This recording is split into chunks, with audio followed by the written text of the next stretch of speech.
Munson and the Geeza.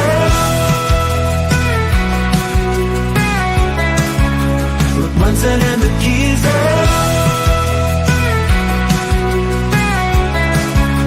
Reporting from the scene. Munson and the Geeza. News in every right.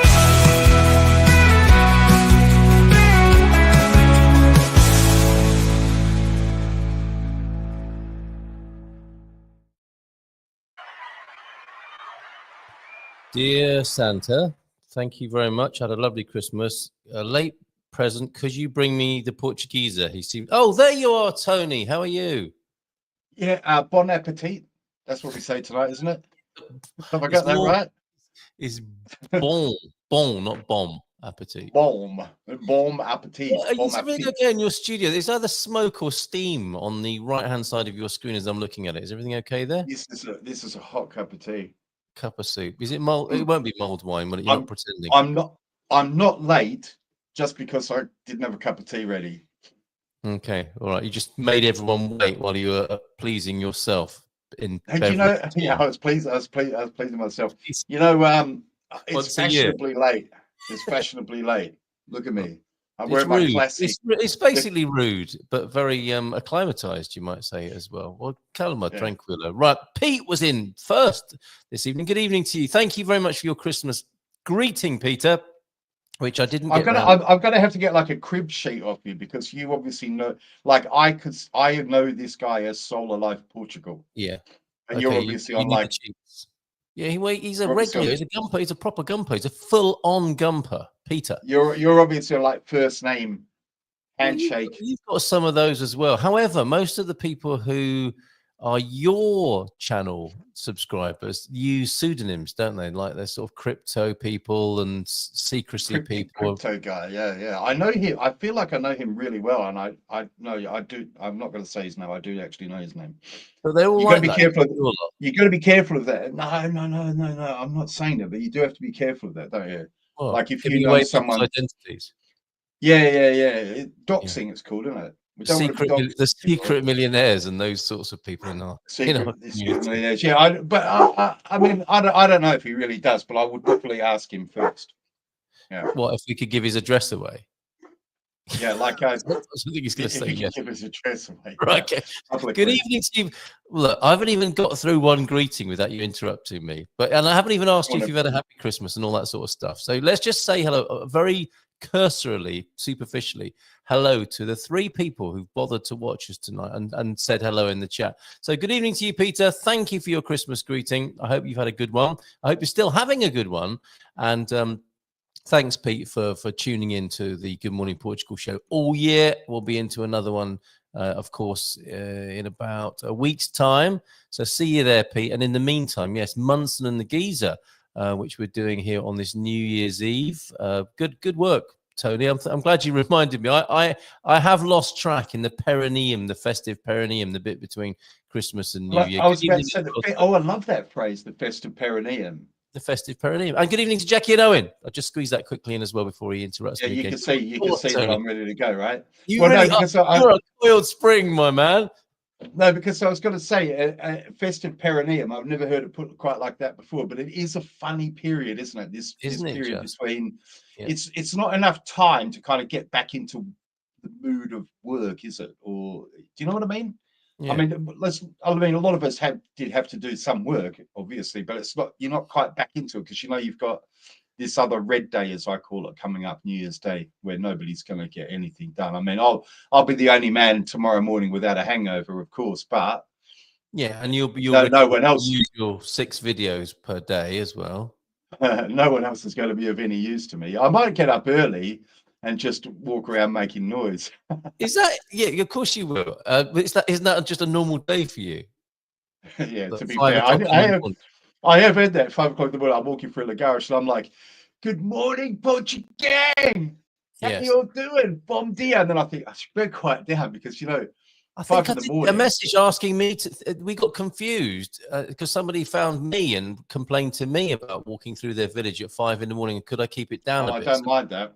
if you could be a bit more mindful about that, that'd be great. Yeah, I don't mind that. I don't mind that. That kind of confusion's okay. Right. Yeah. Owen, someone, on the other hand, someone bought me 10 coffees on I Want a Coffee the other day and said, "Oh, thanks for running that morning show, Good Morning Portugal." And I said, "Oh yeah, thanks, mate. you It take really them as well, do you? Really? Okay. I'm pretty honest. I'm pretty honest. I'd go you 50-50 on them if that ever You go happened. 50-50 on being mistaken for me. You're so ethical. It looks So like ethical. Scott of the Antarctic there, Tony. It's going to be a 4 or 5 a.m. one in the village. So we are half dozing. They're preparing. Yeah. We are part of Well, New Year's Eve 4. Like I say, I'm usually in bed by 9:30. I've stayed up a little bit the last couple of nights to watch Squid Game 2, which was better than I thought it would be. We were kind of quick off the mark with Squid Game. Now, did you watch Squid Game, Carl? I don't really know what you're talking about. There's always one. Have you got Netflix or not? Yes.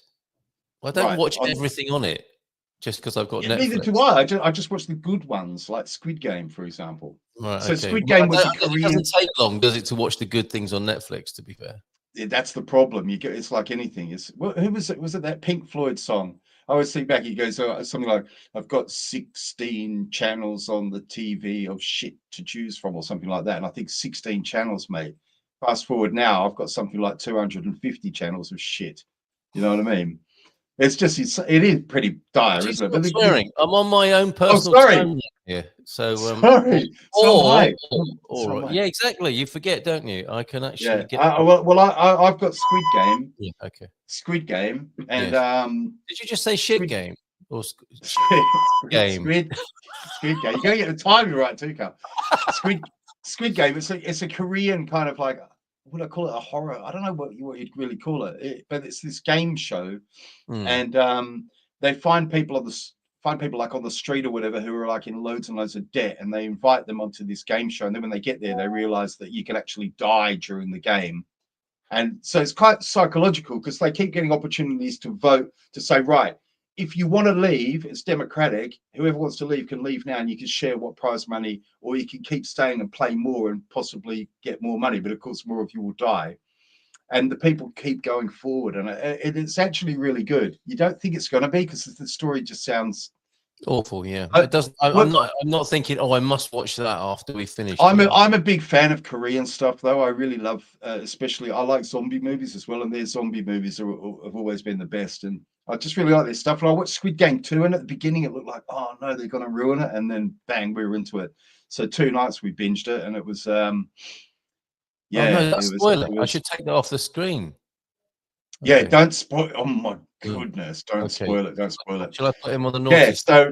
So anyway, normally I'm in bed by like 9:30, and tonight would be no different. But I guess I'm going to be up cuddling Bessie, who is my little dog, who is cuddling Bessie, who I pulled you like out him hairy. You like him hairy, don't you? Pulled out of some dive bar in Coimbra today.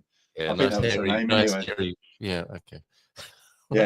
Yeah. Middle-aged Portuguese woman, they get hairy. So I've been told. Bessie is not exactly a traditional Portuguese name, though, is it? To be fair, I don't think. No, she's actually Spanish, but you can't give her away. You can't dox her. That's what you're doing, isn't it? You're protecting a lady's dignity. I can't dox her. Dogs her. All right. Have you been out doxing? I've been out doxing. Yeah. Don't you see the hair? Anyway, listen. Right. Yes. It's New Year's Eve, Tony. How was your Christmas? So the fireworks. Anyone else who's got pets that are afraid of fireworks? So just to say, generally, I'm not a fan of New Year's Eve. Yeah, but my Christmas was pretty calm. We're not surprised to hear that. It was calm. You're becoming a photo fit. No, I was going to say lefty or vegan, but you defy that, don't you? You defy. I do defy it. And you know what I think, Carl? I think most people defy it. It's true. It's true. As much as the squeakiest wheel gets the oil, so you hear the extremists on both sides, but most people are messy, complicated beings in the middle, aren't they? Okay. Well, it's not just you. Pete is also speaking a foreign language in the chat. Train to Busan is ace, but the follow-up is awful. What are you talking about? No, what is this? Same as the original Cloverfield. What? The original Cloverfield, yeah. Right. All of Us Are Dead. All of Us Are Dead must be one of the best zombie movies of all time. Is this the Rocky Horror Show? Is it a Rocky Horror Show? That's another thing I'm not up to speed on that people talk about. The Korean Rocky Horror Show?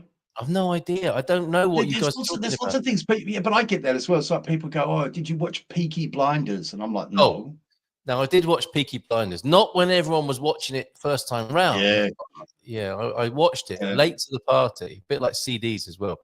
Game of Thrones is another one, isn't it? Everyone goes on about Game of Thrones. I never watched it. Never watched it. I don't know what they're talking about. Yeah. Yeah. Okay. But yeah, Peaky Blinders I found very, very good actually, and we seem to have how was you?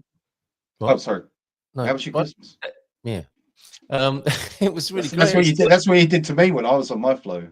So I'll just wait for you to get going. How was your Christmas, Carl? That's what this is really about. This show, isn't it? It's breaking each other's flow. It's like the prostate gland of live streaming, isn't it? Trying to achieve maximum. I saw. You know, when you go to YouTube to have a look and see what's on, you get like this panel of 9 videos, right? And one came up, and it was like about maybe in the middle, and I just caught the topic, and it was this kind of grinning idiot looking woman going, prostate getting bigger, maybe you're masturbating too much. Really? Well, it is.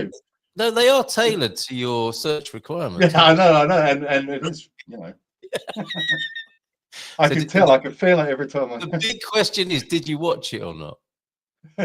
No, my God, it scares me.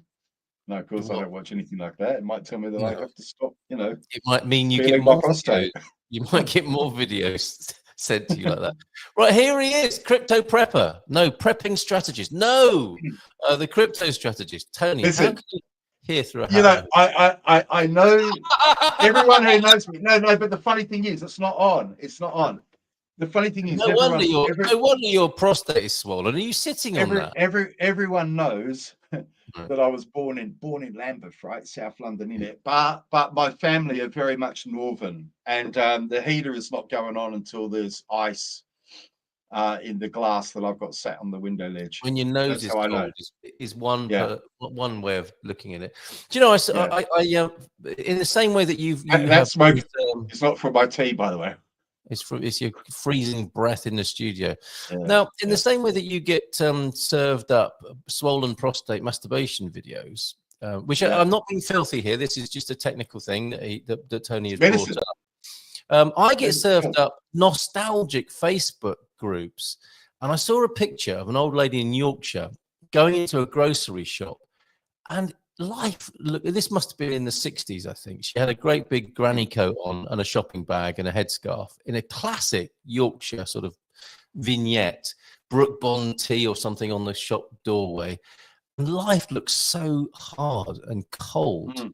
And it's really amazing. I just thought to myself, wow, humans are amazing. There's an old lady going shopping in a freezing Yorkshire weather there. And that's pretty much what life was like, I think, for a lot of people a lot of the time. And are you subscribed to BBC Archives? Yes, I love those. When you have those like posh fellows going up to Yorkshire. I'm here with some people from Yorkshire finding out about their ideas about the working man and his daily life. They're going to be eating fish and chips later, and we might even try some. It's those sorts of videos. Yeah, I love that stuff. Right, anyway. Okay, so how was your Christmas, Tony? Didn't I already say it was pretty ordinary? We didn't really do a lot. Sorry, no. Do you know what we had for dinner? We had vegan burgers. Okay. With all the trimmings? With all the trimmings, chips. We didn't do anything. We didn't do anything Christmassy at all. We didn't do anything. But to be honest with you, in my defense, because I know there's going to be a lot of people going, oh my God, the poor souls. You know, my sons are, we're half Chinese. You can say my family is half Chinese. So we grew up, my sons grew up from being little kids. I mean, they went to kindergarten in Hong Kong. Yeah. So culturally, most of their life, Christmas has been very much not only a second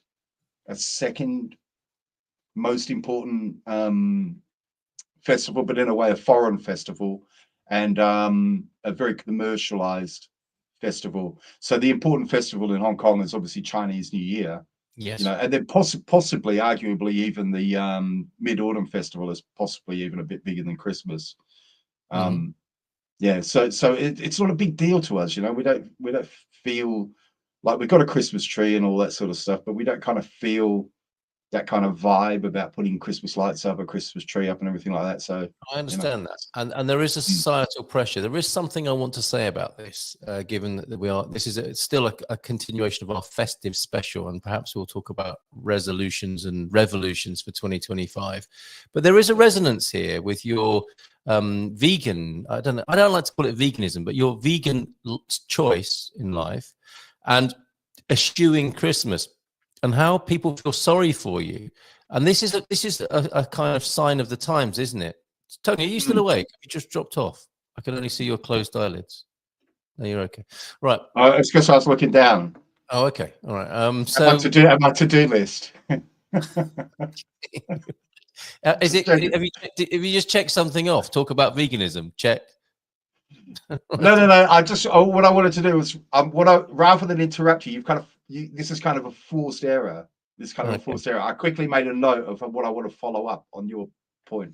Oh, I see. We'll get a big bit of paper because I've got a lot to say. All right. Get a couple of pens in case the first one. I might interrupt. Well, I picked up on people feeling sorry for you and maybe your kids because you're not celebrating Christmas, and it's the same thing. There's the psychological process at work here is I do this, that other person is choosing not to do it. How do I respond? How do I not take it personally? And one of the go-tos here is, well, you should be doing it for your kids, or I feel sorry for them because they're not doing it and I am, and everybody does it. So you're not uncomfortable with pushing that boundary, or working close, or working away from that societal norm. Are there many things you're doing in your life like this? And I think it's part of the times we're living in as well. One thing I would say that it's possibly less. There's less societal pressure on to celebrate Christmas now than there used to be. I think in a Western context, I think it's less important now. I can remember very much when I was in primary school, there was a girl. I can't even remember her name. It was Christine Marshall, her name was, and everyone felt sorry for her because her parents, they didn't celebrate Christmas. And at that time, every kid celebrated Christmas. But I suspect now, if you're at a primary school in the UK, for example, possibly quite a good swathe of the school population wouldn't be celebrating Christmas either. And let's dig into that a little bit. So by that, the exchanging of presents and a special meal, and stopping for the day and just observing that kind of tradition with all those little bits and pieces. Yeah. For example, people who aren't Christians, but okay, and are of another religion that doesn't celebrate Christmas, for example. Yeah, but there's taking part in Christmas even though you're not Christian, which might be going to someone else's house and celebrating and taking some presents with you, right? And joining in with the local festivity. That's a bit different, isn't it, to saying we're not doing it and taking an active choice. But I think this is an example of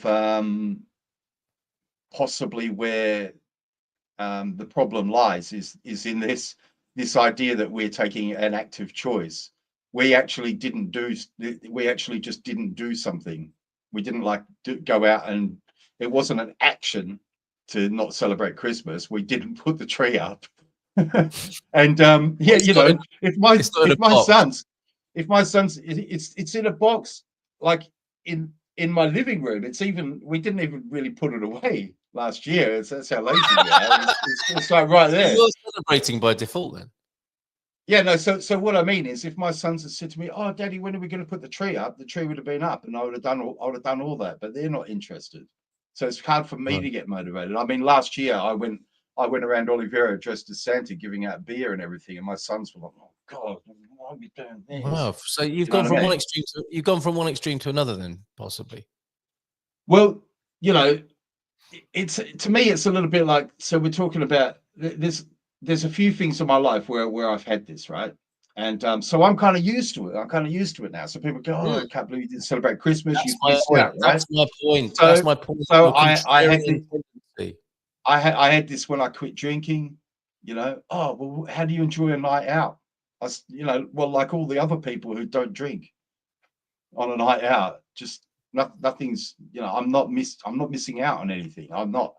It's like Yeah, you're but doing I think you're something and underplaying. I'm just not doing it. I'm not underplaying it, because this is, if you want to, if you look, let me tell you a thing, right? If you want to quit drinking, or you want to quit smoking, then Yeah. I'm telling you, this is part of the switch you have to realize in your brain, is that society is telling you that you're missing out on something, and you're not. You're just not doing the thing. They're doing the thing. You're just choosing Yes. not to do it anymore. Yes. And they think you're missing out, but what you're doing is you're just not doing the thing that Yeah. they have to do to have joy, you know. And so what No, I'm I saying is, do understand. I yeah, do understand. like I say, tomorrow morning I won't have a hangover. I won't look at my wallet or my bank account and go, God, did I really spend 150 quid on alcohol? Or you Yeah. know what I mean? Or did I? What? Oh God, did I do that? Did Yeah. I? Did you used to do You that know? then? Oh my God, I could do that on a weekend, Carl. What are you talking about? Right. I don't know. Any I've no normally, idea. yeah, I yeah, don't yeah, yeah, know. yeah, yeah, yeah, yeah, yeah. No, I've done it loads of times. I've done it loads of times. I Yes. once So called a I taxi. understand that I've called a taxi home and paid 120 quid and stuff like that. on Do a you know what I mean? taxi. I've done all sorts of mental things. I Right. can't Okay. even begin to say. It's worth a whole episode by itself if people want to know what led up to me The quitting drinking. Adventures of the Geezer when he used to drink. Yeah, yeah, Yeah. yeah. And the worst thing about them is most of them I only know secondhand. You know. Because someone told you or you found the receipt. I Yes. found the receipt, or the judge asked me to answer for it, or no, I'm Yeah. just joking Yeah. about that one. But you know what I mean? It's kind of like you know what I mean? I It's like do. I that. do. So yeah. But, And the but I think what's same more as important is what we're doing, which is talking about being different. Do you accept that you are being different? You're not. I don't. I think I get your. It's not an argument. I get your point about you're not missing out because you're taking a different choice. So you're choosing what you're choosing, right? yeah, That's yeah, logic yeah, yeah, yeah, yeah, and yeah. logical. And at the same time, culturally, you are Mm, doing something different. And that's why I think, generally speaking, being a vegan and the conversations we often have about veganism are such as they are, because it's yeah, kind of it's threatening to people, isn't it? Because you're not doing the normal thing, you're doing something a little bit different. And yeah, yeah, yeah. I don't think it's just you. I think it's it's just you for you. Obviously, that's an important thing to you, Mm, and that's how mm, your life is working. But the bigger point here is, and you suggested we talk about existential crises. The existential crisis of our culture is that many of the things that identify our culture, people like you, not people like the same as you, but people in the same way that you are choosing not to subscribe to things that make our culture the way it is. So yeah. which says to me that will change our culture, that will change how Mm, people are, and that mm, will make the future look different to how it is now. And I think we're in a yeah. very interesting place where not only are people not doing many of the things that are culturally normal, they are Mm, questioning why they're doing those things. And we've got to a point mm, now where people are doing a lot of them only for the most superficial reasons and aren't mm, connected with the intrinsic value of those things. So no yeah, wonder it feels empty and weird for people. And a lot of it yeah, is just habit, and habit which you're yeah, eschewing and rejecting. Is that why yeah. you're doing it? Because you don't want to be part of it? I think that's part of it. I mean, there's some of it's to do with. I mean, there's so much of it is complex. You know what I mean? I don't want to. It's like, you know, I had people say to me, "How did you quit?" Like I've had quite a few people, especially people who knew me when I was younger, going, "Well, how did you quit drinking?" And I say, well, it wasn't just one thing, and it took me 2 years Right. from making the decision. It took me 2 years, of like Yeah. relapsing and So there was a lot of things, and there's a lot of reasons. Do you know what I mean? So Yeah. some days I might say, well, because I had kids, and I realized I had to, sort myself out for my kids. And then there's, well, I had to do it for my health. Well, I had to do it for my mental health. well, I had to do it because, you know, maybe I was going to lose everything if I did something stupid, or, you know what I mean? And even the cryptos, that's another reason. Trust me, if you drink a lot of alcohol, you can spend a lot of money. I mean, you think about it. If you're the kind of guy, you think, right, after work, I'm going to go to the pub and just have 3 or 4 pints. I would say that's pretty normal in the UK. Now, when I was drinking, a pint was only £3, but that's 12 quid times the. Do you get Only me? £3. Yeah, no, I totally Oh, understand. they're 6 or 7 quid now, from what I've heard. So, but you think about it. That's, most people wouldn't think this was a big drinker, would they? Someone who after work goes to the pub and has a few pints. Yeah, And then on the weekend you'll have a few more, won't you? So you know you me. could be I'm easily not spending asking you 300 to or justify. 400. I'm not asking you to Yeah, justify. I know, or any- I'm not trying to justify it. I'm trying Yeah, to explain to people why I don't think I'm missing out on anything. I think yeah, these are people. I think I've gained, like, to quote Alanis Morissette, you know, the moment I let go of it was the moment I got more than I could handle. And I'm Yes. not joking. Once I started letting go, and it wasn't just things like alcohol and tobacco, and there's behaviors as well. Once I started letting go of negative behaviors as well, once I started letting go of, like, when I came to Portugal and said, you know what, I'm not gonna buy a £1,000 dining table. You know what I mean? I'm going to go to Leroy Miller. I'm going to buy the cheapest kitchen. Yeah. It's just, you know what I mean? Just stop, just let it go, and everything becomes more clear. Okay, so and you're more free. it is sounding like an ideology now. So Maybe. what is the overwhelming thing then? What is this about? And that's why I'm not, this is not an argument. I'm not asking you to justify yourself. I am just absolutely interested in why people do things. And I'm talking to you now, and I'm asking you if there is a connection. So the drinking's gone, the spending lots of money on useless crap kind of thing is gone, meat eating's gone. Are you doing that to stop doing the things that normal people do that, in your view, are No, not valuable? It's not no, about no, no. that. I'm very happy for other people to do those things. Yeah, I Right, mean, okay. for people, because for a lot of people, it's not a struggle for them. People are No. very entrenched in that lifestyle, and they enjoy it.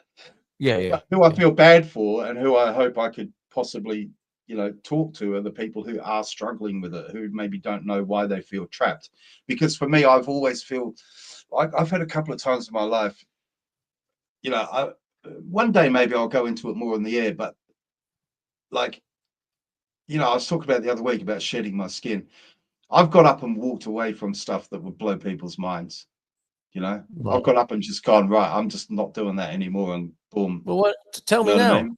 What do you mean? Because I didn't see that. Like a life of luxury, you know what I mean? I've had very nice situations, and I've just gone, I can't do it because it's too much. Is like holding me in place. This is too restrictive, and I So it can't wasn't breathe. really You know what I mean? luxury. It wasn't. It was a perceived luxury that Yeah, didn't give yeah, you yeah, yeah, yeah, genuine comfort yeah, yeah, yeah, or yeah, yeah. okay, all right, Yeah, so I feel like I can't breathe when I've got too much stuff and too many, okay. you know, too, like, So it's nothing to also. do. It's nothing to do with the things, is it, or that particular choice? It's about freeing yourself from Yeah, yeah, yeah. unhelpful habits, Mm. essentially. Yeah, yeah, yeah. Right. Yeah, Okay. and I think it could be helpful for a lot of people, but not everyone. Some people are very, very happy to live that life, and that's fine. Ah, okay. So it's about freeing yourself of a certain kind of unhappiness. Then is Yeah, yeah, moving. yeah. Okay. I All think right. so. Yeah, yeah, Okay. I yeah, get it. yeah. And on But, that but, but, base. but it's just to say that that's quite often. So I'm used to it. So when people say, "Oh wow, don't you feel like you're missing out at Mm, Christmas?" mm. It's like I'm used to that, because I had people say it about, like, when I went vegan, don't you feel like you're missing out on eating meat? And I would say, well, not really, because some of the things are like, as I say, for me, it's simple, because I value the animal's right to live more than I value the Yeah. taste of Yeah. the No, I food, right? understand So that. so Yeah. that's part of it. Yeah. But on a more practical level, I probably save €300 a month at the Yes. supermarket. Yeah. You know what I And mean? in, is that a joy for you or just an incidental? It's an incidental. Right. I do Okay. it anyway. It Yeah. wouldn't make any difference to me, Yeah. but Okay. it's Understand. just something else. And then also people say, oh, isn't it really difficult to cook? And I'm like, well, no, you just don't add meat to whatever you're cooking. Well, in both the examples you've given, people are talking about themselves and not you, aren't they? Yeah, of course they are. I would feel like I'm missing out. Instead of saying, don't you feel like you're missing out? Yes, yes, they're but that's really what saying people is, do, right, because once you start talking about yourself, you're going to yeah. end. This is my belief, and I know people will get angry about this, and we can't make this about veganism because it's too touchy. But that's because if people address themselves and go deep into themselves, they're going to have to face the fact that they're drinking too much alcohol and they know it. They're going to have to face the fact that they're eating meat in spite of the knowledge of the harm it causes to animals. They're going to have to face the fact that they're buying stuff in spite of the harm it's causing to the environment, or you know what I mean? It goes on and on and on and on. You have to project it out, or you have to speak to the demon inside who's greedily imbibing all those things, in spite of the fact that somewhere inside you, you know the harm you're doing to yourself, others, the planet, animals, whatever. Would the logical conclusion of that not be a very fashionable, humans are terrible and shouldn't deserve to live? Humans are terrible. Right. Okay. So is yes the answer to that question? Yeah, possibly. But you know what? They're not. It's not all bad. You know. I mean, people can change and people can try. All people do try. No. I mean, within the realms of what you were talking about, the logic. The logic I think I'm hearing is that every life. Was that a fart? I know, it's my keyboard moving on the table. Okay. Honest. I own my farts. Believe me, if I farted, I'd be like. I posted up a really wonderful little animation on my timeline of the sort of scenario that you would love to satire or satirize, and it's a massage therapist saying, "I'm about to apply a bit of pressure onto you now," and then there's this the sound that your keyboard just made, and the massage therapist says, you see it, it's completely natural. Don't worry, and the client says, that was you. It was you. Yeah, I like it. Yeah. It's still completely natural. Right. Okay, so the back to the logic of the dealing with the devil inside, because this is you couldn't. This is I think this is of no interest to anyone in live streaming terms. This is a dead end. And maybe we should, instead of trying to get listeners and viewers, we should see if we can get rid of everyone watching and viewing with where we go. It's a challenge. Bring it on. Okay. Freedom. I deliberately lost all my subscribers, and now I'm free. Look, oh my God. Our mate did a fart and we tasted like a table of 25 at our last. You see, this is the beauty of community life. And it's another reason why humans are terrible. Thank you very much for that, Pete. Now I want to go back to Tony. Tony, let's not lose that train of thought, because you were giving me a list. Farts are also funny. Yeah. Aren't they just? They are the original joke, I suspect. Yeah, it's probably in the Bible, isn't it? Of Adam and Eve in the Garden of Eden. I saw one the other day. It was a woman. She was on a maybe a metro or a bus or something, and she's going, "Oh, I need to." You could hear her thought. She's going, "I need to fart. I need to fart." She's like, "Right. What I'll do is I'll just let every time I hear a beep, because there was like loud music playing, like kind of a techno beat, you know." Yeah. And she said, "Right, every time I hear it, I'll let out a." So she did that for a while. And then she looked around, everyone's staring at her, and then she remembered because she's wearing earphones. I've done that. I was listening to Tony Robbins in Unleash the Power Within on a cassette in a library, and I thought I was listening to it. And this is the other way around, really, of that scenario. But I was listening to it, I was thinking, oh, this is so motivating, so inspiring. And after about 20 minutes, another person in the library came over to me and said, "Do you think you could turn it down a bit?" And I wasn't just listening on headphones. The whole thing was blaring out across the whole library. Oh my God. Thinking, oh, look at that loser over there listening to Tony Robbins at full could volume. be worse, right? It could have been a lot. It could have been you in your earlier videos that we mentioned. Right. Okay.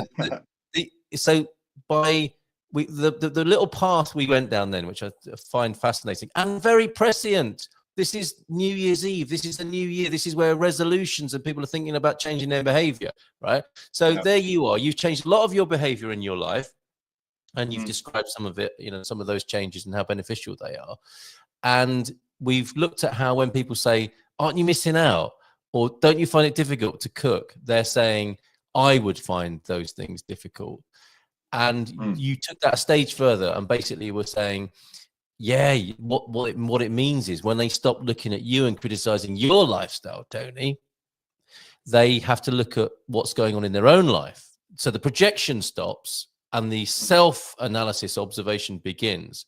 And then it went into what I thought I heard as the logical conclusion being that there is, just by existing, humans are harmful. I can't see how there is an end.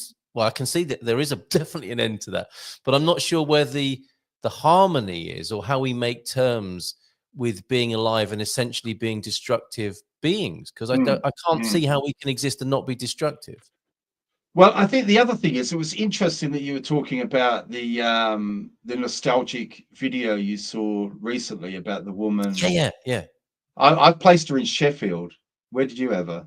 Bradford. Just mentally up. Right. Well, it could have been. It could have been. It could have been any kind of. It could have been.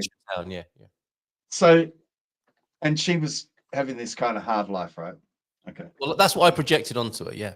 Yeah. I get it. Sometimes I do see these nostalgia. It's like, I hear this, London and knife crime. Oh my God, that it used to be so safe in London. I'm like, what are you talking about? Haven't you seen the Cray brothers? Do you know what I mean? It's like sometimes people just really do have rose-tinted glasses, don't they? Yeah. And mine's the other way around. I'm thinking we've come a long way, and grandmas can now wear fleece and have central heating if they get paid by the government now to do that. Okay. What I would argue is that I think humans objectively do more harm now to each other and the planet than they ever could. Well, because they can. Well, maybe. And what's wrong with that? What is wrong with that? Let me ask you just a simple question. Well, don't you think that there are some people who are listen, I'm all about, like, you've heard me talk about this before. I kind of feel like I'm sort of centrist on a lot of these kind of things. I'm into this kind of like freedom, people want to be free to do what they want and everything like that. But we also live in a planet with finite resources, and we live in communities, you know what I mean? So we have to cooperate, and we have to behave in certain ways that work for other people without causing too much harm. We don't, though, do we? And that's the experiment we're doing. We're doing not that, aren't we? And also this is a very short, because humans don't live for very long. When we talk about, like, I don't know, geological terms, I suppose, but you know what I mean? Like, how long have humans been around? 100, 200,000 years or something? I believe the Earth, well, who knows? The Earth, they say, was formed 4,600 million years ago. Yeah. But what I'm saying is, however long humans have been around, it's been in literally the last kind of 5 minutes. I mean, isn't this the thing? Your life would be beyond imagination to a king of 150 years ago. Only if we believe all those premises. That's what I find so interesting about this. We are going down a particular. Yeah, but you can't have it both ways, Carl. You can't say that grandma's having a better life now because she can have a fleece, and then not accepting what I just said about the 150 years ago king. I can't. I'll tell you. Or you can if you want. I can have it. I'm going to tell you. I'm going to demonstrate having it both ways. Should we mute? I'm going to spit roasting this philosophically, right? And I'm going to have it both ways, Tony. I made it up about her. I don't know and it's an individual experience, isn't it? You can't say grandmas are better off now than they were before, because some are and some aren't. And it changes day to day and moment by moment. These are all just ideas, but see, now you're doing that thing as well. You're doing the resolution. What thing? I'm putting it. This is the thing people do. They zoom in and out of resolution. People, how dare you? They zoom in and out to try and support their argument. So they go. I've not got an argument. I've not got an argument to the group. Hold my feet to the fire. Oh my God, you're like John Stewart, you are. Oh, I'm not political, I'm just a comedian. Exactly. Trump. I'm just a comedian. I'm just a comedian. Trump. Hold on a minute. You've compared me to people and now Jon Stewart. Yeah, I'm doing it. Zooming in and out, and I don't know where I stand now. I don't know what I'm guilty or being accused of at this moment. But I am enjoying the I don't know, the sort of the philosophical probing of this. Yeah, I haven't thought about I haven't thought about it as much as I think you think I have, to be honest with you. Well, that's becoming evident to me, Tony. Yeah. I haven't about what though? What do you think I'm talking about? About it? You haven't thought about what goes on beyond when we come back in and self-analyze. Yeah. Well, like let's take for example an example like veganism, right? Yeah. Veganism. Like I'm pretty new to it. Do you know what I mean? I'm like in geological terms. In geological terms. No, but you know what it was? It was like you know, my missus went back to Hong Kong, and my boys are already vegetarian. And years ago, I was a vegetarian. I did it when I was, but if I'm being honest, when I did it when I was younger, it's because I was a practicing Buddhist, and most people I knew were also vegetarian. So I kind of like just followed along, and I thought it was a bit healthier. You know what I mean? I thought it was a bit healthier, so I did it for a while. Then I went back to eating meat. But anyway, it just made sense. To, you know, I thought, well, I'll support my sons. You know, I'll support my sons. I'll be a vegetarian, and then because I'm like that, I thought. Yeah, no, really, that was the main reason. I thought. No, I'm laughing because I'm imagining the day when you thought to yourself, I'm going to take their vegetarianism and raise it. I'm going to go vegan. Yeah. Well, what happened was, I started watching a few, you know, because I was looking on YouTube, vegetarian recipes and all that, right? And then, you know, YouTube goes, oh, right now I'm going to feed you all every political thing I can. So then I was getting like, Joe Rogan, a real man goes out and hunts his meat, you know. And then I was getting like some other guy going, you know, hugging cows. You know what I mean? I've got everything thrown at me. Yeah? And in the middle of it, I found this kid called, I don't want to be patronizing, he's probably about 30, but you know what I mean? Ed Winters, his name is. And anyone who's considering, well, even put veganism to one side, anyone who's interested in learning how to debate could do a lot worse than watching Ed Winters, right? Young guy, very, very charismatic. He's a good looking kid as well. You know what I mean? He's got a lot going for him when he does this stuff. And he's very, very calm, and he's very, very good at debating. He can spot all the logical fallacies, but he's also very polite and very respectful when he's dismantling people. It's a genre now, isn't it? It's a genre. It is a genre, but he is very, very much at the top of his game.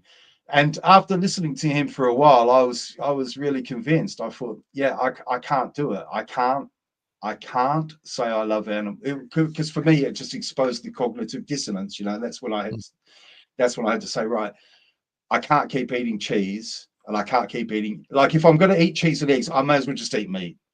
You know, I may as well just eat meat at this, because if I'm eating eggs and cheese, it's no different. You know what I mean? So there's no real value in it. There's no, I mean, of course, every step you take, because there is a kind of a spectrum, isn't there? There's these people, they call them, is it pescatarians? I think, who still eat fish. Cod botherers, yeah. Cod botherers, whatever. You know what I mean? So I guess it's better. Or there's people who just eat less meat, for example. So I think eating meat every day is for example, is a luxury of the first world, and just a small amount of cultures in the world who eat a lot of meat, like Inuit people, for example. Yeah. But what I mean is, you know, you can change your behavior and do a little bit. But for me, okay, just for me, the cognitive dissonance was too great. So after I realized what happens in the dairy industry and what happens to chickens and things like that, and I thought, the way to do this now is just to stop. You know what I mean? That's the safe line. Then I know that as much as practically possible, I'm not involved anymore. You know. And I feel better about it, you know, and other people don't. I'm pretty good at debating, Carl. I could debate for meat eating. I could do it. You know, I understand that. I understand. You know what I mean? Yeah, but you know how unimpressed I am by debating. Yeah, yeah, I know. Well, but I think I've said this to you before. I'm not particularly impressed either. For example, in political debates, I don't really see how. Yeah, Trump won the debate, therefore he must be the best president. I don't understand that kind of argument. What difference does it But make? but what I'm saying is Ed Winters. It wasn't just debating is one part of it. He also does talk to camera stuff, and he provides a lot of evidence. Does he destroy leftists? He does. He's the opposite of that guy, Carl. I think you would like him. Yeah, but when someone else is describing it, when somebody wants to see some leftists destroyed. Yeah, see, I might say that, and when I do that, I'm being ironic. To be honest, yes, I'm being ironic because he does dismantle people, but he does it in a very respectful, and you couldn't get angry with him. I've seen people try to get angry with him, like on GB News and stuff. They try to get angry with him, and he just keeps his cool, and he's just. It's hard to imagine how you could keep your cool like that. Sounds like a sport. Sounds like a sport than something that might be, in my terms, and how I see the world, like something genuinely useful to humanity. But fair play. It's like seeing a decent sport being. Well, it's useful to animals. In as much as some people who are introduced to Ed Winters will become vegan. Mm-hmm. Yeah. I don't know. Maybe I accept that I'm too far into this to be reasonable about it. I get it. I'm not expecting reasonableness. Yeah, that's not why we. I get it, but anyway, that's all I want to say. When people talk to me about you had to give this up and give that up, I don't think I've given anything up. And I really do. I know it's a cliche. I know it's Alanis Morissette, but I really. Do you know the song I mean? She wrote this song, Alanis Morissette. She used to get a lot of criticism. If it's not on that album with One Hand in My Pocket, I don't know it. Well, it might have been on the next one, Jagged Little Pill. Yeah. Yeah, or is that the one? India. I can imagine saying what you said. Yeah, I can imagine. Thank you. And she was talking about she'd been to India and had this experience, and a lot of people were like, "Oh, wow, it's so contrived." You know what I mean? But some of the lines in it are really powerful, I think, and that one's always struck me, which is where she says, "The moment I let go of it, was the moment I got more than I could handle." And I remember seeing an interview of her because she's a very wealthy young woman, but I remember seeing an interview of her in her house in Canada, and I was struck, and other people were struck that in her house there's nothing there. It's like an empty house. There's hardly any furniture. There's hardly any things. There's nothing on the walls. There's no shelves. Not even a cheap Leroy Merlin kitchen. Not even a cheap Leroy Merlin kitchen. But do you know what I mean? And they asked her about it, and she said, "I just don't need anything. I've got everything I need right here." So she just sat on the floor with her friends, and she was like just chilling. So I thought, yeah, I get it. I get that, And that is the gift or the grace of when you make a decision about something, and far from it being a loss, it occurs in your life as a great opening or unfolding of something. Is that what you're talking about? Right. Yeah. Okay. And of course, that can only happen through the first step, right? It's like a process, isn't it, of like being freed. It's biblical, it's spiritual, it's the detachment and letting go of things such that more is available to you. That's what you're talking about, right? Yeah. Well, I can tell you, like a lot of people, I was in that trap, and I've referred to it before, I think, with you as what I call the lost years. And most people wouldn't see them as lost years, but I'm talking about the years. When you're like, well, do you still see them as lost years? Yeah, I mean, I guess I needed them, part of the journey or whatever. But when you're a teenager and you're into things, like I was into like BMX, and I was into dancing, and kind of like this kind of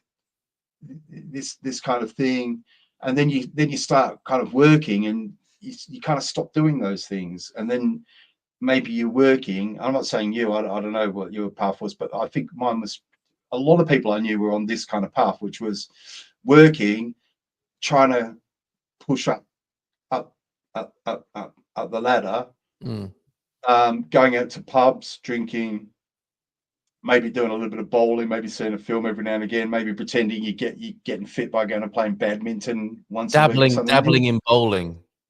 dabbling. No, but Yeah. do you know what I mean? So Yeah. so you're in that kind of like a race. And then it was I remember, I can't remember how old I was. I must have been early 30s or something. And everyone who looked at my life must have thought I was having the perfect life. I had Yes.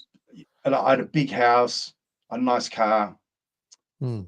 good job, and I just walked. I swear, I can't do Yes. it. Can't do it. This sounds And I like, just walked. yeah. This is a what's it called? Not backstory, but the formation story. I mean, you know, this is a known path, isn't it, of eschewing Mm, the material way.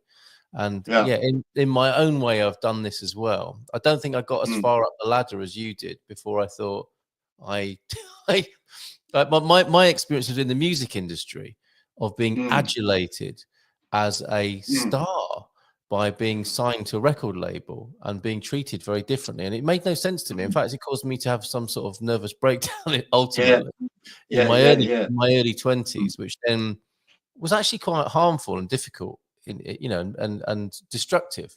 But what can you do about it? I mean, and that's why I think it's interesting that this existence that we're in is mm. about that um right, I don't know, it's hard not to talk about it in kind of judgmental or terms that are kind of, you know, make it better or worse, because that doesn't help. That really doesn't help. You know, it kind of and you know, the awful cliche of it is what it is.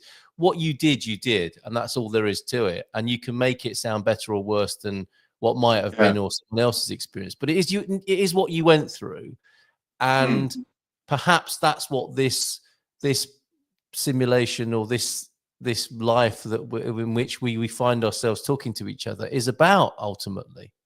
This, you know, this and all the words are terrible as well, aren't they? Like awakening or enlightenment or yeah, it's ascension. all bollocks. It's all They all bollocks. Yeah, suck. I showed you a meme before. I remember like going to hell and everyone's saying all these words. But yes, right. Enlightenment. Yeah, But yeah. that said, it would Mm, appear that what those words evoke for people sometimes is something like what you've been through, yeah, right? yeah, And I if coming bringing it full circle to yeah. what 20, I didn't know that's what was happening though. Do you know what I mean? I didn't like have a but that makes it like an all the more it wasn't genuine, like an doesn't it? it wasn't like an epiphany or something. It was like it was more of an even like a just Well, anger isn't almost, it you not the know? sense you've made of it now that gives you the position and the point of view you've got to see it for what it was in that way? Yeah, I guess it is. I guess it is. Although it's sometimes quite easy to unpack things in retrospect, isn't it? Yeah, well, is that not the gift You of know? retrospect? Yeah. Isn't that why we have this facility to view what's occurred and make some sort of sense of it, which then gets us into more trouble, of course, doesn't it? Because we see it the way we want to rather than how it is, and on it goes, I suppose, Mm, in a bit of a spiral and a circle. But what something that, and it might only be the circles I'm in, but it would appear that there was a collective sense of this going on. So, but going back to the old granny in the granny coat and her granny boots and her mm, headscarf, my guess is, and I've heard it expressed as the timelines were more certain then. That is what yeah. grannies did, and it would have been very unusual for a granny not to be like that in that time. She wouldn't have Mm, dreamed of saying, "I'm not doing Christmas this year." And if she did say that, it would have been a joke. It just would have been a joke. mm, I'm sick of all you lot having to cook for you and me doing all the hard work. I'm not doing it this year. Next thing you know, she's doing it again. Where we are, it seems, in our culture and in our collective and in this sort of shared experience we've got with enough in common to know what I'm talking about, all of this undoing, unfolding, un or this destruction, I suppose you might want to call it, it seems to be happening at scale and mm, more commonly. yeah. Is that your view as well? Are you seeing more of what Yeah. you've been happening to more people? That's why I said I think and I think you were in a way agreeing with what I said about 10 minutes ago, which is I think it would have been more unusual a couple of decades ago Mm, to not do Christmas, than it is now. Yeah. Because, for example, we did go to a pal's house last year for Christmas, and we had pizza, I think, frozen pizza. Very traditional. Yeah, and we did because his son was there. We bought him a drone, I think, or something. I don't know. We bought him a toy anyway. Yes, yeah, but the point being that you were making, that you think I'm agreeing with, is, and you're probably right. I'm not. That's not meant to sound argumentative. Is that the timelines are coming undone? Yeah, they are. What's being projected, suspected for 2025, perhaps then. So if we were to broadcasters in the BBC 20, 30 years ago, we would be talking about all the people who died this year, and we'd be asking people to phone in with their resolutions. We're not in those times anymore, are we? It's like all bets are off. The timeline. Yeah, I think what I'm trying to say is that the artificial, this is my opinion, the artificial thing that's been put in front of us, like it could, and you could think of any topic. If you thought about veganism, you could think about factory farming, for example. How long in the history of farming has factory farming been a thing? Yeah, like 5 minutes, right? Yes. And this happened with the music industry. Do you remember when, or even the movie industry, when VHS came out, and the movie industry was, I mean, now it's all been democratized, isn't it? People can make music very easily by themselves, even very good quality music. People can make movies by themselves. We can be journalists by ourselves. You know what I mean? But what people don't realize is because our whole lifetime we've experienced journalists as being people who work for the BBC or ITV or whatever, or musicians as people who are signed to record labels, who need to earn money from those the hardware that we buy. And I think a lot of people realized very quickly with these things is, hang on, this is bollocks. You know what I mean? For the whole of human history, the only way a musician has ever made money is through live performance. And then 5 minutes ago, someone figured out how to do recordings, and then a whole legal system and a whole distribution system, a marketing system, and everything was created around it. And next thing you know, a CD with 8 songs on it cost 20 quid. And then they were very unhappy when they had to give that up, weren't they? But the reality is that that fake thing had only existed for, I don't know, 60 years maybe, or something. I don't know. I heard somebody talking about how much they enjoyed the music in the so they were talking about timelines actually, and realities, and how there was a particular, and how these realities are imposed or inserted. I think it was the word he used, and you know kind of the rock and pop music insertion. It has been a very interesting and funny thing, and it looks like it's over, doesn't it? It looks like we're coming it's to over. We are. I'm not saying there weren't any good things about it. I've enjoyed flicking through records. I've enjoyed having a CD collection. I've enjoyed reading the sleeve inside the, you know what I mean? I've enjoyed having a nice hi-fi system. I've enjoyed all that. But I'd rather, on balance, that musicians made music through the live performance like it used to be. And I'd rather that anybody who wants to make music isn't like blocked by gatekeepers. Who decide what pop is, you know what I mean?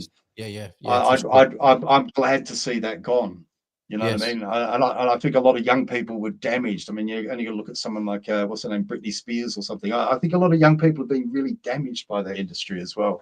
Oh, yeah, by some of by the parasitical nature of it. Yeah, because I guess wherever there's a surge of creativity that is impressive to other human beings, it can be commercialized, and wherever anything can be commercialized, some very dark forces come and join in, don't they? Yeah, it would appear. So what I'm saying is, even to answer Crypto's question, I have as best as I can. I haven't fully done it yet, but I am, I have more or less.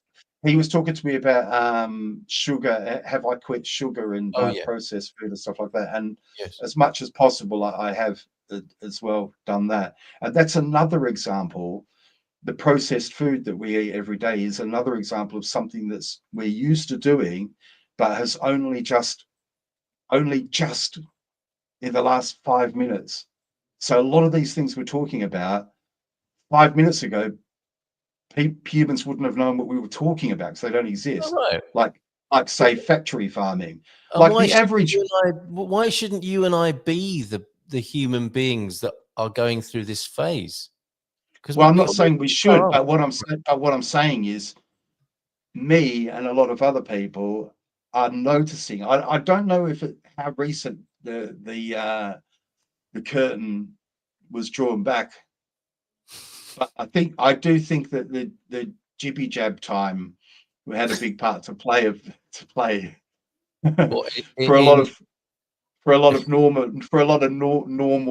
normalcies, as they call them. Okay. You know, who'd never thought about such things before have suddenly gone, wow, well, you know, some things that we were told were nonsense appear to have come true suddenly. So let's start. Yeah, but that's just you having a look conspiracy. No. It's just you having a look conspiracy. at No. other things. Yeah. No. It's just you conspiracy theorists saying stuff like that. Yeah, And dream of a hive 2020. How many of these words are we allowed to say on a YouTube channel? Should we just play bingo with this tonight? Mr. G conference sometimes this year on V hesitancy planned in 2019 after the Jibby Jabby thingy conference got to.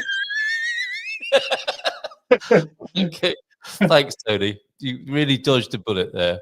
Right, okay. Brush up on the only one missing from there is unalived, I think, isn't it? Well done, Dream of a Hive. Full house. Oh, sheeple. And then you made me say it. Right, okay. Say none of the words. Say none of the words. 13 of the words. That was a test. It was a test. And well done, Pete and Jackie, for talking about cheese in the chat. And we do seem to have very successfully lost a lot of other viewers and listeners with our very self-indulgent look at the nature of reality and the evolution of humanity. Yeah. Well, you know, normally, I don't know about you, but I normally get about, on this show, I normally get about 100 watch later on. So I'm not saying if that'll happen on this one, I don't know. But, you know, I did want to touch briefly on, I did actually make a video today. So that was kind of a surprise. You surprised me. But I was talking about that I thought, and I wondered what anyone in the chat thinks about this, that I thought it becomes more difficult to make New Year's resolutions as you get older, because you tend to already be doing the things, you know. But I thought about the things it's like all the other things though that are breaking down. The idea of making a resolution to some young people would be so stupid, wouldn't it? Why? Yeah, Why now? Why now? Yeah. Why make such a promise? What's the point of that? Yeah, well, that was kind of what I was talking about in the video. But I said that more generally, something that it was something I saw on the internet, and I shared it on my Facebook, and it was about, and I didn't really like the title. It said a man needs 3 hobbies. I think it was called A Man Needs 3 Hobbies, and it was one of them should be physical, one of them should, and so obviously like I don't know, playing football or lifting weights or whatever it is, and then the second one should be something intellectual, so it could be like reading, playing chess or whatever, and then the other one, I can't remember how they described it, but I describe it as spiritual. So they put it as the arts. Actually, they put it as the arts. So that could be like I don't know. I suppose some of them could cross over, like dance could be physical as well, but you know, so it could be like playing a musical instrument or something like that. So I said I really agree with this, and this is something even when my kids were growing up I thought I wanted for them as well. So that's why I pushed them into music, and I tried to get them into rugby, unsuccessfully, unfortunately. But do you know what I mean? And then obviously school. So this was the thing, Jackie. Why I wanted to change the title was because I wanted to change it to, I think, not just men, but I think all people should have at least 3 hobbies, and 3 of those hobbies should draw from one of each of those places, which is the mind, the body, and the spirit. So, for example, for me, I love to study. I'm always studying some accredited course. As soon as I finish one accredited course, I start another, and I love to do that, as well as kind of more casual study. And then physical, I used to be into mountain biking, but now, as you guys know, I'm into walking and running. And then in the music side, I like to play guitar, ukulele, and a couple of other instruments pretty badly, but I like to do that. So for me, this is what you've got to think about. You've got to think about your mind, your body, and your soul. You know what I mean? So those were three things, and I thought, it doesn't have to be a resolution, but that might be something people can think about going forward, because these things can keep you occupied and focused and give you purpose. And I think having purpose is very important, especially for young people in the world today, having some kind of sense of purpose. That's how I feel for me anyway.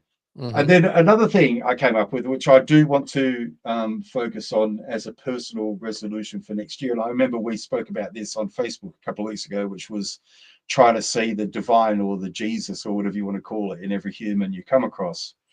And it's this word sonder. And it's not a word that I have heard the word before, but I saw someone do a podcast about it, and they were talking about that. If I put this word, do you know this word? Sonder? No. Is it like sauntering, but mentally? I'm going to send it to you in the chat, and maybe you can put it on the screen or something. Yeah.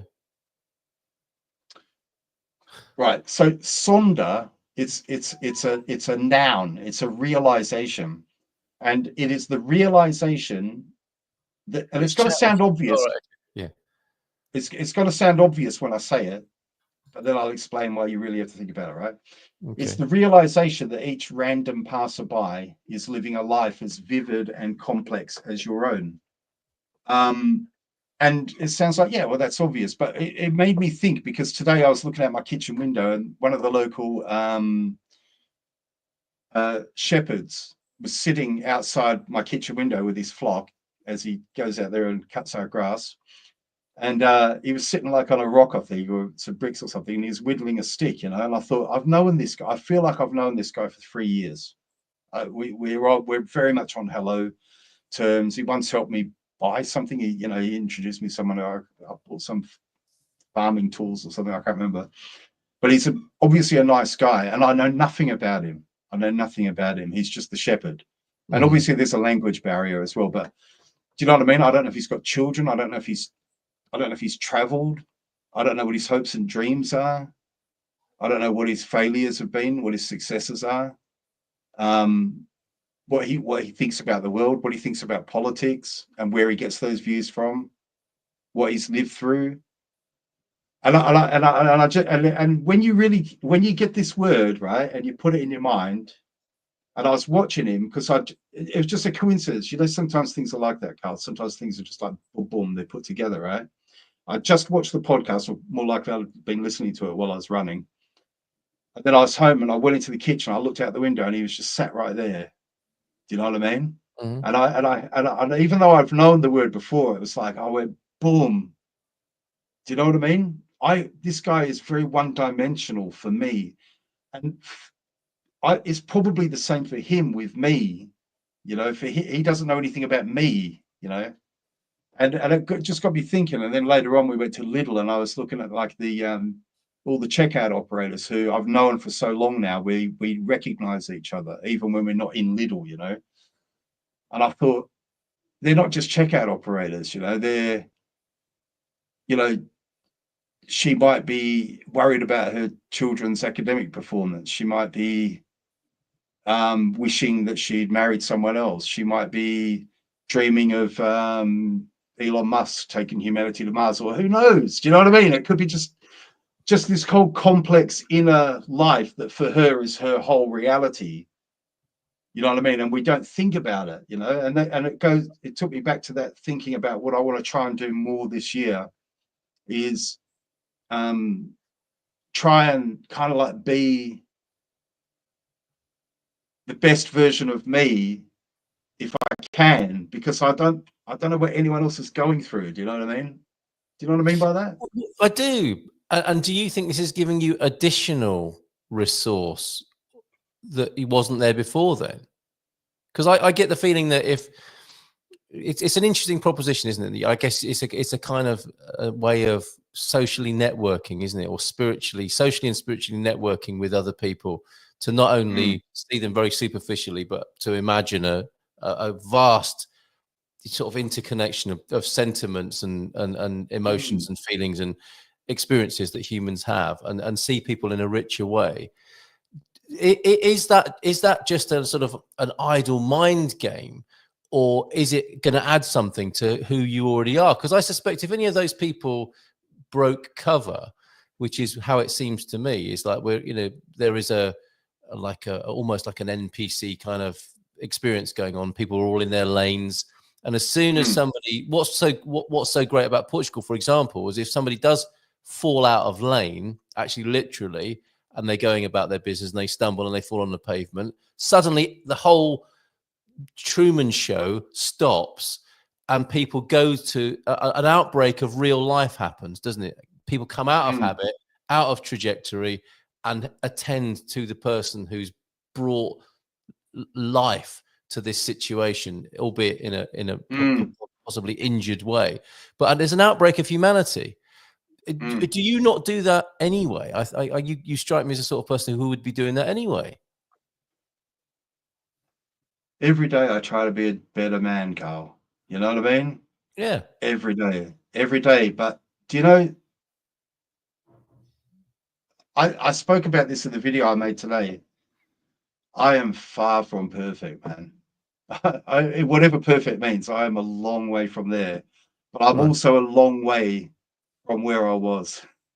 Do you know what I mean? Yeah, fair enough. So sometimes, Carl, sometimes I like to just without trying to be too preachy about things, I like to go, hey, I just saw this that might be useful to help other people understand what I'm talking about. And that was what I saw. A sondering. So, yeah. So I'm not saying it. You know, yeah, I had a moment. But yeah, you're right. It's not something I'm not unaware of. And in fact, we were only kind of speaking about it a couple of weeks ago. I just didn't have a word for it. Yeah. But you would like to see more of this in the world, by the sound of it. Yeah, I'd just like to share it. That's it. I just like to share it because I think it would be good if I think things could be better if more people thought about other people's. You don't know what's going on with other people. You know, you don't know. No, sometimes you don't want to know. Yeah, you don't. Yeah, sometimes you don't want to know. So you don't, within this context, you don't have much time for what might be called the new agey spiritual idea that everything is whole, complete, and perfect. Yeah, I just think it can be easy. I mean, I had some funny thing happen today, right? In my get ready. No, it's not like that. It's not like that. Right. But I mean, it could be because I made a kind of a fatal mistake with my neighbor that I'm going to have to recover from. It's going to play on my mind a bit. In my house, on my property, I've got a house that's in ruin, right? It's got no roof, and I'm always thinking what to do with this house, you know. Like sometimes I think I just want to put a fence up in front of it so I don't have to look at it anymore because it bothers me. Yes. And so what I've decided now, right? I thought, right, what I'm going to do to get started, I've got to clear it out and then do something about the floor of it so that I can use it at the very least for storage and things. You know what I mean? So I rang up my friend Paolo and got him to bring one of his trailers around and put it in my yard. And then me and my sons are so angry with me. School holidays, Dad, what are you doing? But we've been out there digging and putting all the rubbish that's in there and we filled a trailer today. And it's going to take about 3 trailer loads to get all the rubbish out there so that we can lay like a concrete slab. And anyway, Paolo's come and took the trailer out. And as he's got to the end of our drive, me and my neighbors, we share it's a public road, but it's only a public road for 2 houses.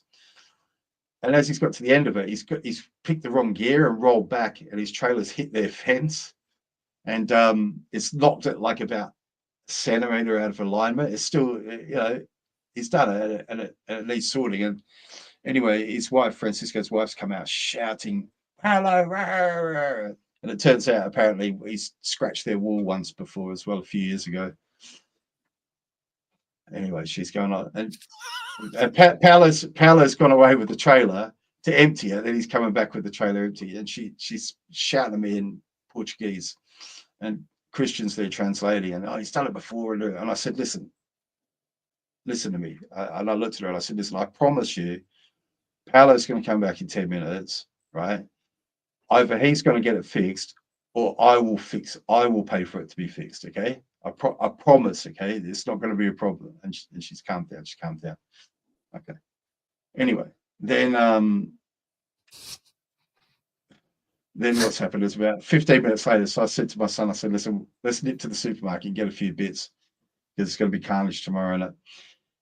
And as we went out, now so she's obviously called Francisco, the husband, from wherever he's been, and he's popped home, and he's shouting. He's on the phone. I can hear Pat roaring down the phone, roar, like this, you know. And then he's looked at me and he started shouting at me, and I said, dude, why are you shouting at me? You know, and I'm trying to do the real calm. Why are you shouting at me? Let's just relax. I've already said to your wife that we will fix it. It's going to be fixed. And then I said to him, this is the mistake, right? I said to him, listen. Deep breaths. Oh dear. And as I'm doing it, I thought, what am I doing? What am I doing? And yeah, and it made it so much better. No, I don't know which bit that is true or false. No, I couldn't hear what he was saying in Portuguese, but I heard the word karma, and I'm assuming he was saying something like, I will not tell me to be calm. Yes, yeah. Yeah, something like that. So obviously I have to find a way to make friends with him again, because we're two houses on the same thing. Send him the Sondering clip from this show, and that might help as well. If he can imagine you having a complex life, and that try. Right.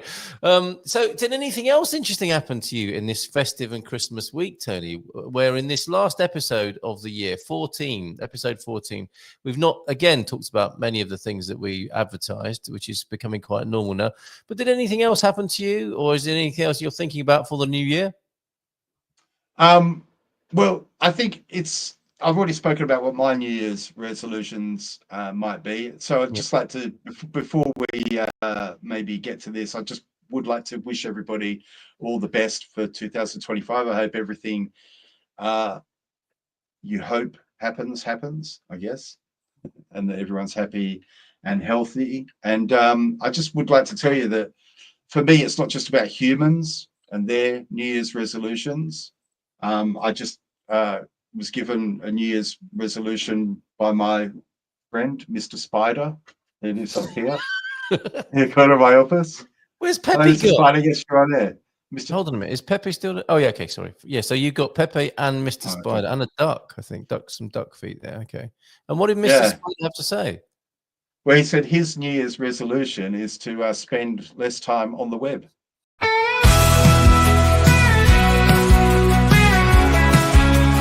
Munson The Geeza.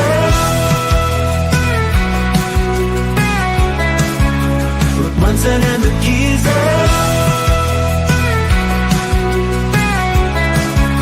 Reporting from the scene. Munson The Geeza. News in every ride.